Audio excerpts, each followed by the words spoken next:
Hello, Zach here, and a little late I know, but I'm bringing you today the Let's Build the Custom Scenario video. There's a reason why I didn't bring it out yesterday, and that is because the patch, I tried to reinstall the widescreen patch, and it moved all of the folders around and reset things, so I had to go and find the scenario because it wiped it. I had to recover it, reset everything, and by the time I'd done that, I had to go to a party. I say had to, but I had to go to a party. And then today I've been shooting and stuff, so it's going to be a bit late. But I'm also going to try and get out another video later on as well. But for the time being, I'm just going to do some of this. Okay, so as per the suggestion in the comments, it's going to be an RPG custom scenario, as we've already established. And it's going to follow the story of Brennus, the Gallic tribeman who led a rebellion against the Romans and managed to capture Rome for a couple of days. And it's not a well documented story, but it's an interesting one, and I think it will be very fun to make indeed. So as you can see, I've made a few changes to the map, and currently the changes are as follows. As you can see, I've put some water here and here, and this actually represents northern Italy. I'm going to have to do some shuffling around of actual geographical locations, such as Rome. It will have to be moved further north, but Rome is going to be down here, and this is going to be the final destination to take over. And as with the real-life map of the world, we have the Alps right here. So I've made some Alps, I've done lots of mountain and map cloning and such, and we've got to cross the Alps in the scenario. Now, the actual true story of Brennus, he managed to drum up a lot of support around the fellow tribes, so this would be one tribe here, and Brennus manages to travel around this area here and drum up support from different tribes, and they're not happy with the way that the Romans are acting, blah de blah. Okay, and then what they do is they push through the Alps, and on their way through the Alps, they encounter various other tribes which they defeat. I can't remember what they're called. Let's just have a quick look. Let's see, where are we? Player 3. We have the Umbrians and Romans. Okay, so we have the Umbrians. The Umbrians are situated in the northern part of Italy, and we have to go and take them out as Brennus, leading his Gallic men. They have to take them out, and they manage to secure a city here. And I'll also do a few cities around here as well, so you're not just going straight through the Alps into this city here and then down to Rome. You have to obviously gain some support from other tribes and other Umbrian tribes in the nation, but they're not willing to cooperate, so you have to either force them to cooperate by killing them, killing their leaders, or etc, etc, or you have to just try and negotiate terms with them. And at the end of the scenario, you go and try and take out Rome, which of course is infamous for its strong army, etc. And so yeah, there's two ways you can go. You're either successful at taking out Rome, or you're not successful at capturing Rome. And that can be dependent on how many soldiers you manage to gain from the various actions that you complete in the scenario. Also, I've made it so when you click on villagers or units on the map, they display a message or a chat message to you. So as you can see here, you've got the blockade as shown in the previous video, and here I've removed the transport ship, so you can't get down here at the start of the game. So you're talking to the villagers, as you'll see shortly, and the villagers are saying, oh, there must be another way round, because obviously this is blocked off. Finally, at the end of the game, you return home and you come down here, which I will provide a way of getting down towards the end of the game, through these shallows, and here will be where the game finishes, back home in the secret sort of area that they don't know about, or the elder of the tribe knows about, and to sort of, I don't know, make him king or something like that.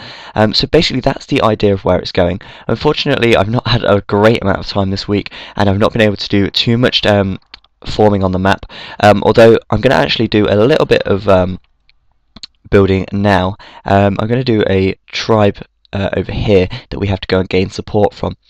Okay, so I'm going to do this now in this video, because hey, why not? As I'm here and I'm doing it, so I may as well go for it. I like the idea of keeping trees at the back of the map, because it seems like you're enclosed then. Although saying that we are in northern Italy, southern France at the moment. I think the border between France and Italy is around here somewhere. So the player has to come through here, and then they'll follow a leafy path I'll make a leafy path down to a neighbouring tribe, and we'll say the tribe's here. We have a tribe hut. I'm actually thinking of the best way to do this. I might create another player actually for the tribe. So let's create another player quickly. Player 5, and they are going to be southern tribes, okay, and they're going to be Celtic as well. I've made Rome Byzantine for no particular reason. I decided to do that. What colour shall I make them? I'll make them orange, so southern tribes are orange. I say southern, although it's quite northerly on the map. Southern France tribes, so I'm sure you'll forgive me if I'm not making much sense. Okay, so we're going to have a main hall, main yurt. One of these is a big one. There we go. So this could be like the leader in a sense. Stick that there, and then we'll do some nice things. I think over here we could have like a relic. I'm kind of going off on a tangent all over the place, but as ideas come to me, I put them in. So we'll have a relic over here, and as I said in the previous videos, if you collect relics, you gain HP or you gain attack, and relics are basically items. I know they're quite close together, but it gives the player a reason to explore the map, and they can get through there, and that would be quite nice. Okay, so the southern tribes then. Let's see, we need a tribal leader for them. Let's think what would be appropriate. A samurai wouldn't really be appropriate. We could just have a champion. He could be a... Where is he on there? He could be the tribe leader. I'll program the triggers up at some other stage, but for now we'll just actually focus on getting this together. Okay, so I heard that there were ways that you can make nice buildings by combining them with the map copy tool, and we're going to do exactly that right now. So we'll put a trade workshop down. We're going to make a tavern of sorts. Put a watchtower in the back. So what I'll do is I'll get that, go to terrain and map copy, and select that and copy that, and then we're going to paste it down. Let's see if I can put it. Oh, maybe not there. That wasn't so good. Okay, so we'll just copy that and remove that and that. I'm trying to think of a nice way to do this. A trade workshop can definitely have a watchtower at the back. Let's try it the other way around and map copy the trade workshop. So as you can see, it's quite a painstaking... Oh dear. Oh, this isn't going so good, is it? Okay, so as you can see, it's quite a painstaking task actually setting this all up, because the attention to detail and, you know, the trial and error of everything does take quite a while to get right. So we can put that... No? Okay. Can we put one there? And I want to put a watchtower at the back. And let's hope this works. If it does work, it should look quite nice. As you can see, I'm going to be doing this quite a lot, so we're going to have some very unique looking buildings there. Yeah, that looks quite good, doesn't it? That looks like a big building there. Copy that map area there and there.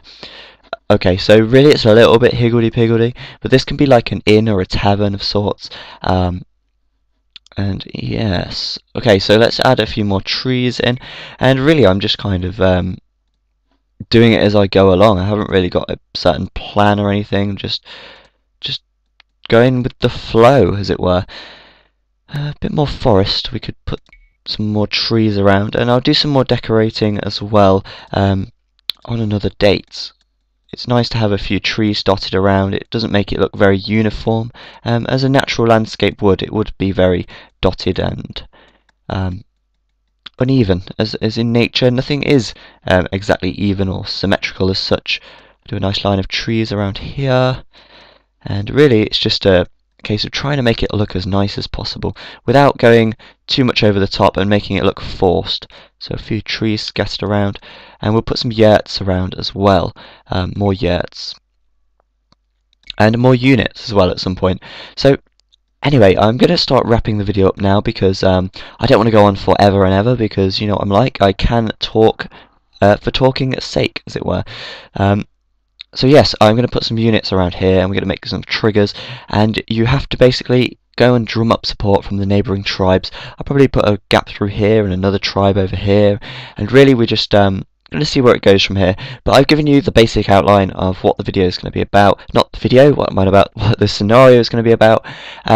And yes, so hopefully that has given you some hope that I'll actually get this finished one day. As you can tell, the progress is quite slow, but hopefully I'll be able to wrap this up in 10 episodes. This has been episode 3 of Let's Build a Custom Scenario. I've been Zach, and I'll see you next time.